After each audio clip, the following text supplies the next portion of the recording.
Good morning, good afternoon, and good whatever time it is, and welcome to another episode of TREVANTINE, the podcast in which you get to hear the thoughts, feelings, and emotions of an 18-year-old senior in high school being affected by the coronavirus.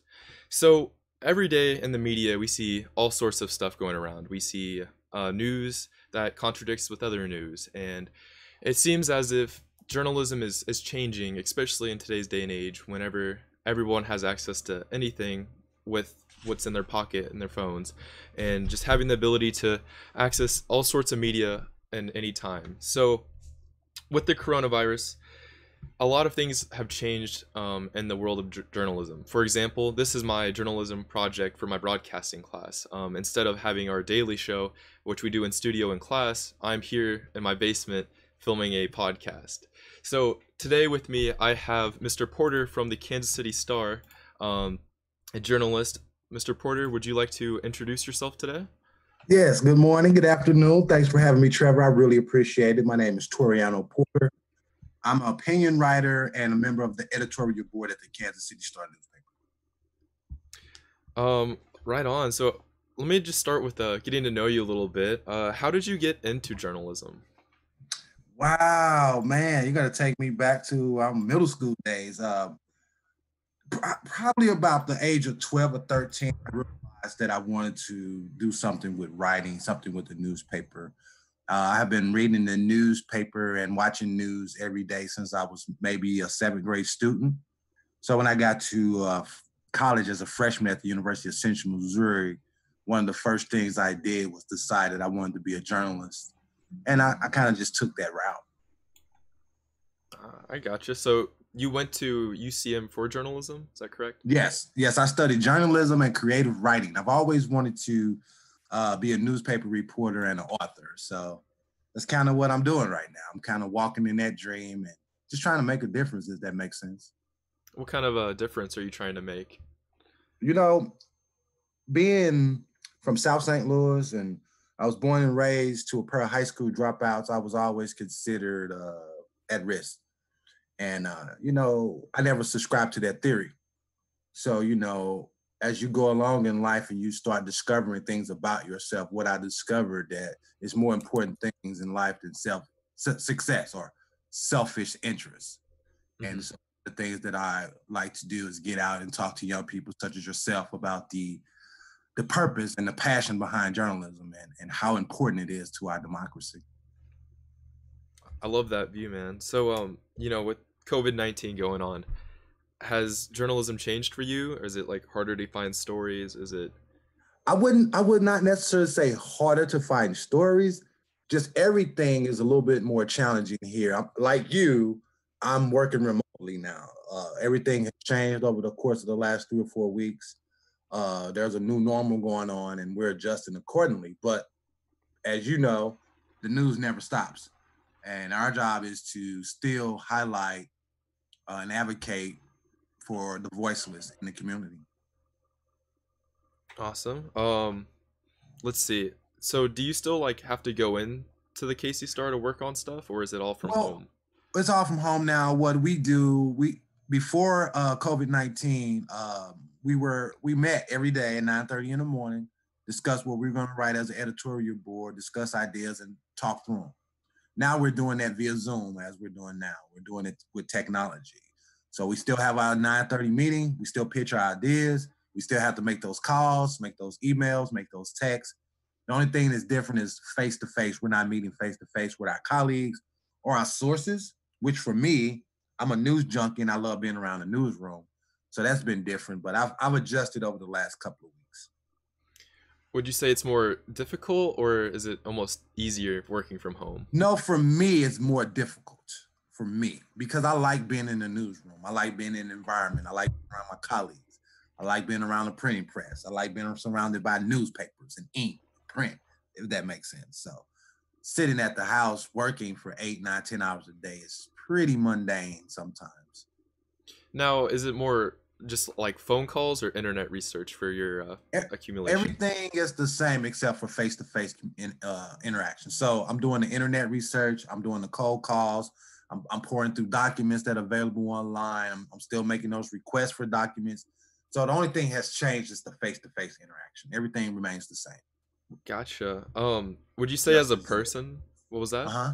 No, go ahead. Go ahead. Go ahead. That you've learned that you've taken a lot for granted at the moment until like COVID like struck and went through everyone? No, not me personally. No, because of my background, you have to understand something, Trevor. I was fired from before I even get to my first job as a professional journalist that I was fired from. I flunked out of the University of Central Missouri as a sophomore. I went to school as a scholarship football player, lost that scholarship within a year. My second year, I went back, took out student loans, still didn't go to class. I flunked out of school. Had to go back home for a year and readjust and refocus. I came back, had to start everything over. So I spent 7.5 years as an undergrad. So when I got out of college, my first job was selling clothes at a fashion store in California. Moved back to Missouri, got my first writing job. Within 6 months, I was fired from that writing job. Between the years 2001, 2007, I did not have a full-time writing job. So everything was freelance, odd jobs, just trying to make it work. So I come from that background. So everything since 2007 for me has pretty much been gravy. I started at the Independent Examiner in 07. 2011, I was let go because of cutbacks. 2012, I got with the Lee Summit Journal. Stayed there for 4 years. Then I moved to the KC Star in 2016. That's where I've been there. And since then, I take nothing for granted. When it comes to this profession, my career, life, I take nothing for granted. So each day is a blessing. So for me, it's made me just double down and really appreciate the blessings that I've had and the responsibility that I have to be a voice to the voiceless. And I hope that makes sense. No, for sure. If you had to say one thing, what's one thing that you appreciate the most from all the experiences you've had leading up to now? You know, I appreciate the gracefulness of all the people that I ran through in my life professionally that's given me opportunities or taking a chance on me to become a journalist and a writer and now an opinion writer. That I think in a time like this, I'm reminded that success is a sport. So to be on the editorial board at the KC Star is a big deal for me, but I did not get here on my own. So I think being able to sit down for the last 3 weeks and be able to reflect, I've come to realize that a lot of people have helped me along the way, and I treasure those relationships. As an opinion writer, would you say you get like a lot of flack, a lot of hate from people? Without question, you should see my inbox. I get hate mail daily, but you know it comes with the territory. I have thick skin, so nothing really rattles me. I'm going to tell the truth. I'm going to speak truth to power. I'm going to base my opinions based on fact and research. If that makes sense. For sure, yeah, yeah. And then this is my really last question for you. Do you have any advice for future journalists and really the people out there right now? Yes, stay the course. We need you young people. We need your voice.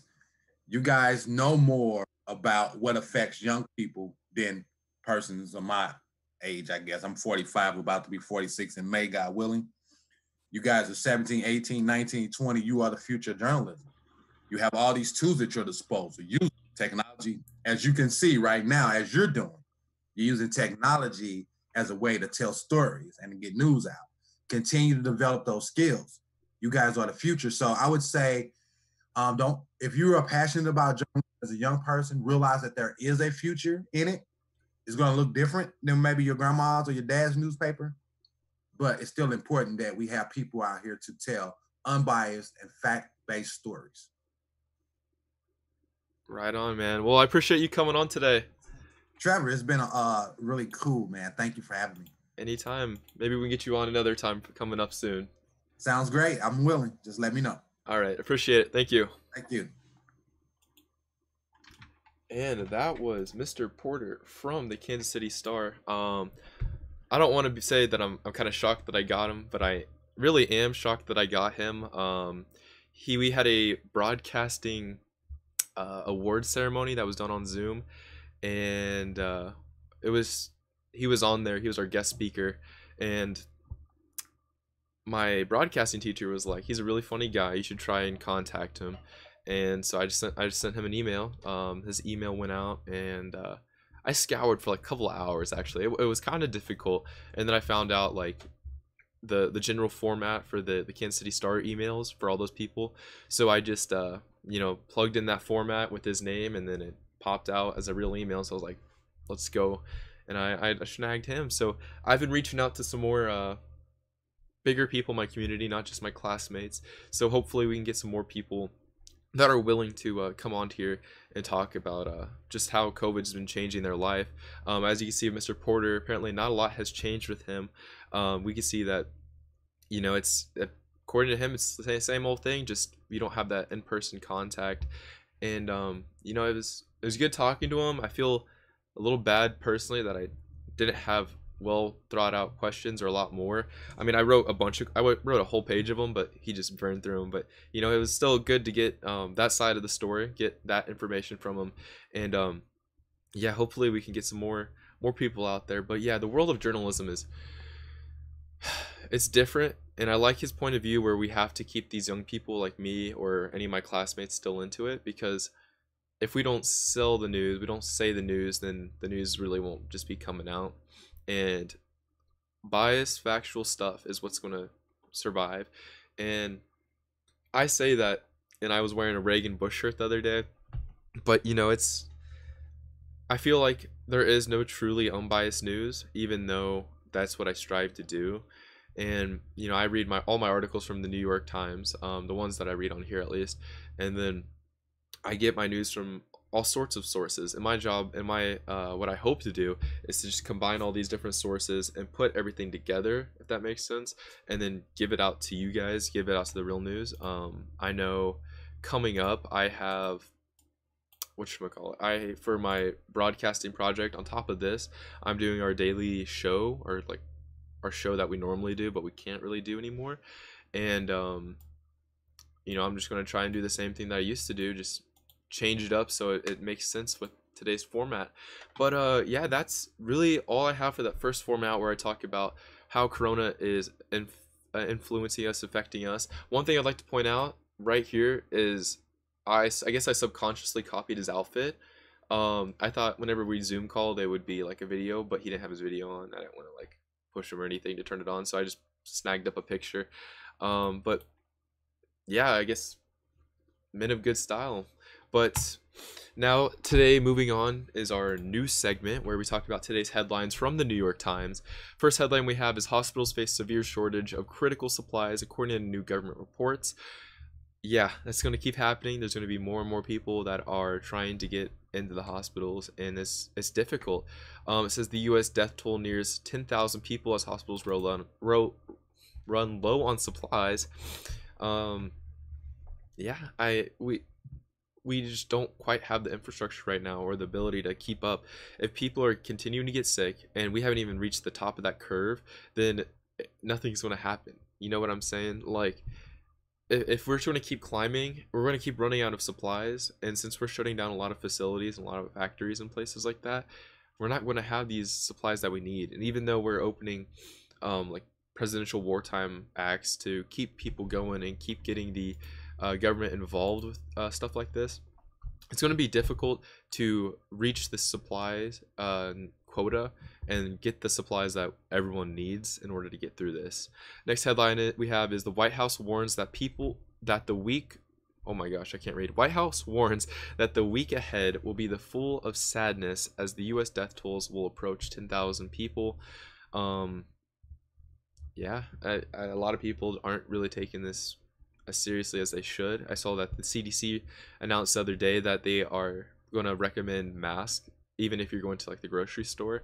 So I went to the grocery store the other day, I had my little mask on, and I felt like a goon because like not everyone was wearing their mask, or like not everyone was wearing a mask, but it kind of happens. Next headline is the first legal challenge to public health restrictions filed by the ACLU in Puerto Rico. I'm intrigued what that means. So let's peep that out real quick. Of course, my internet is not rolling through. Oh, here we go. It says Puerto Rico orders coronavirus lockdown. Violators could be fined. And one of the most serious U.S. crackdowns yet over COVID-19. Governors ordered most businesses on the islands to shut down. Other U.S. cities are imposing control measures on their own. They impose curfews on Sunday and most businesses to shut down. A 2-week closure, overnight curfew through March 30th. It's April right now. I don't know why it said that.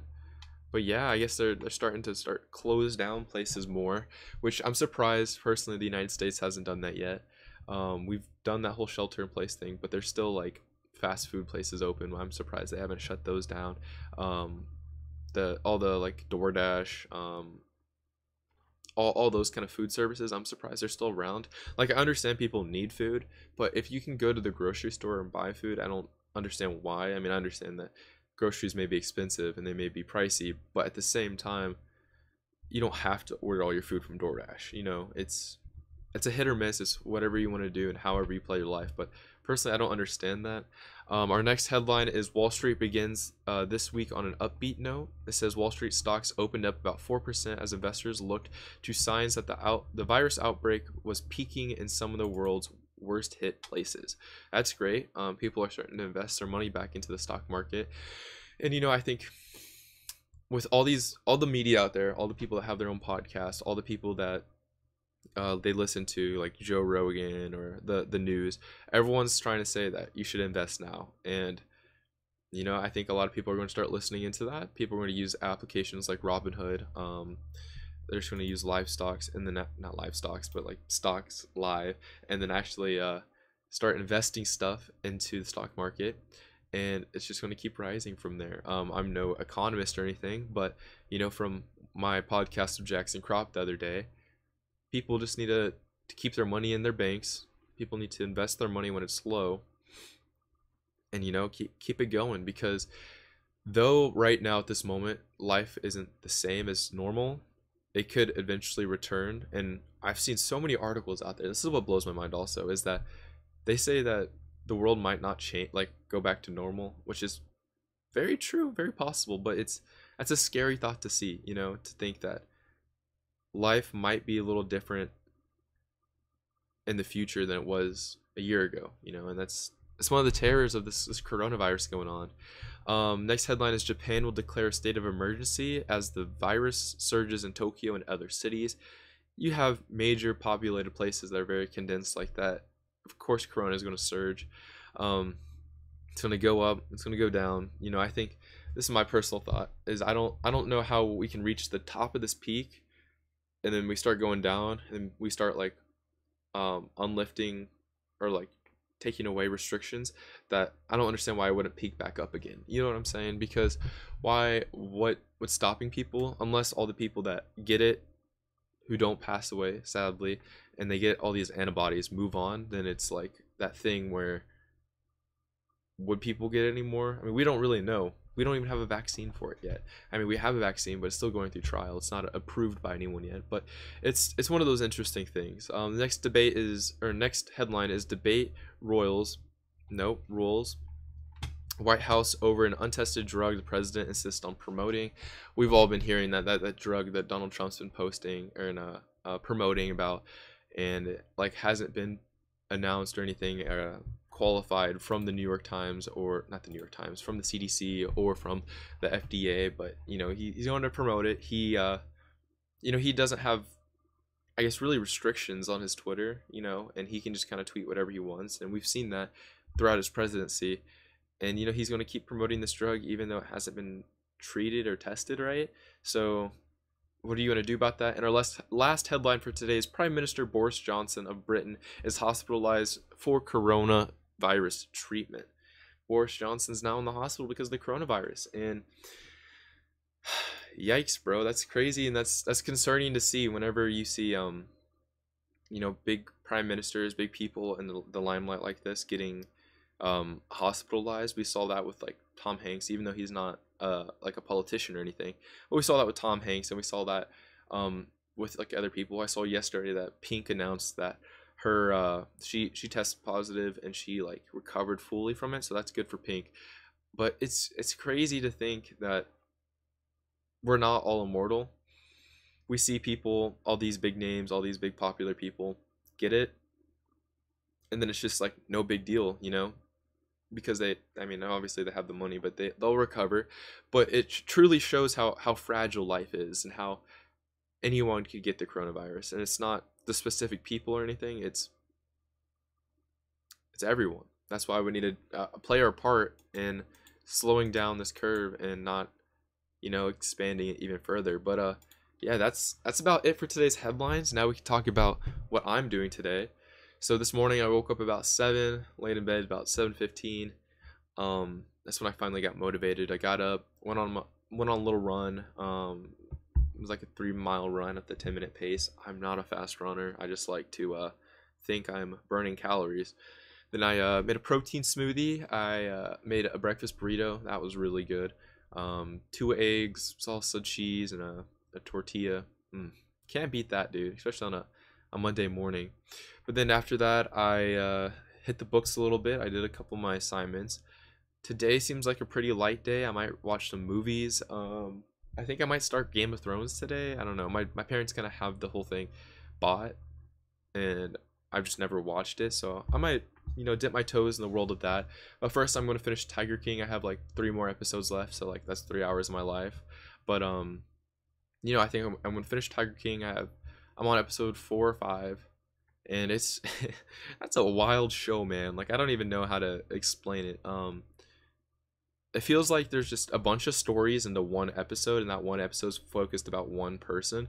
So seeing all these like just crazy stuff going on, it's hard to conceptualize that this happens and we didn't even realize it or like even really notice it. So yeah, that's something that's going on in the world, and it's crazy to think that stuff happens and we have no clue about it, which is why we have journalism, and this is why it's a great thing to have people talking about what's going on, you know, and keeping the unfiltered news and keep filtering out the bad, false stuff that everyone's going through. And that's exactly what Mr. Porter was talking about when he was saying that we need to just, you know,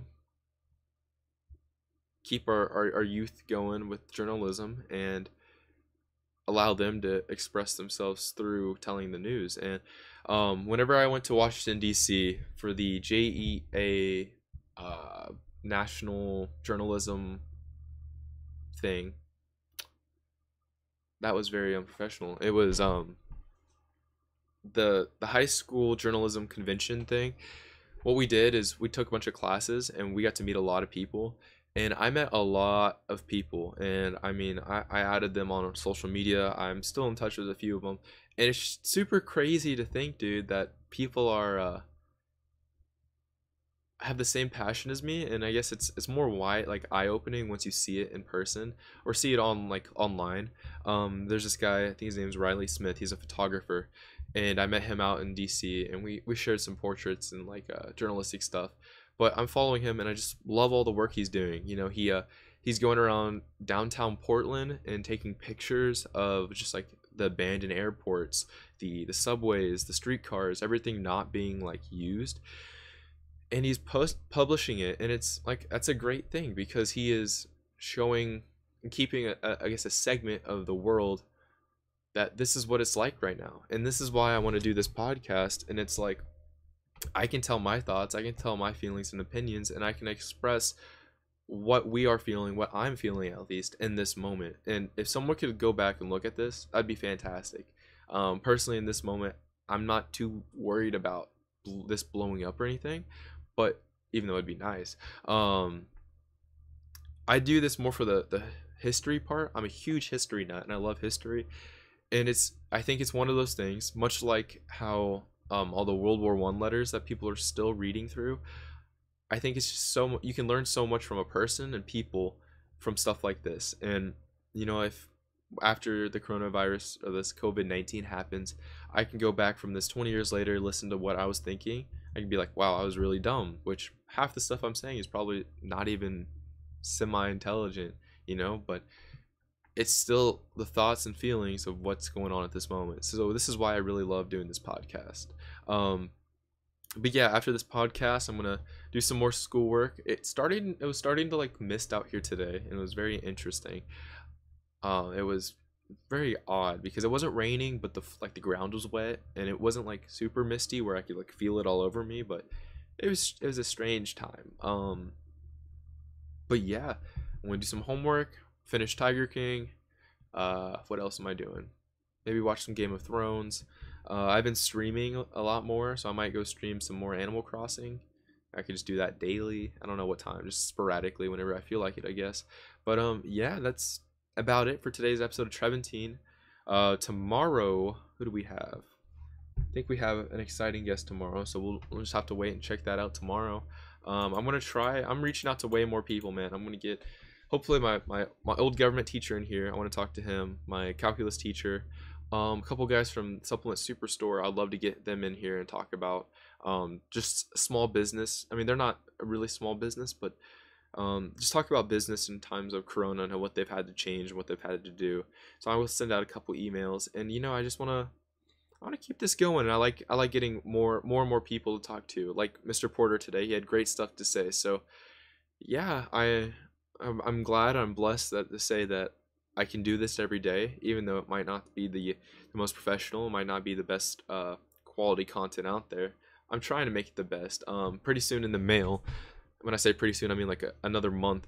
I'm going to get a new mic stand instead of using this like default. That probably sounds horrible. My microphone, this mic stand. I want to get one of those like radio arms. I purchased one of those for like $20, so I'm going to get one of those. There's another thing I could get to get this podcast growing. I was thinking of either maybe another microphone or something. I don't know, but just little by little, I'm gonna try and improve this podcast. I mean, ideally, I would do this in person with another person, and we could cut between the cameras, but that's kind of expensive. Plus coronavirus, so we can't really be doing that. But yeah, that's everything I have for today's episode of Trevantine. I hope you guys enjoyed. We're running under a little bit of a 30-minute mark, which is relatively short compared to my previous ones, but in this short time I think we got some great information, and I don't want to ramble on too long. So until tomorrow, I'll keep washing my hands. This is going to be the way it is for a while, and I guess we'll catch you on the north side.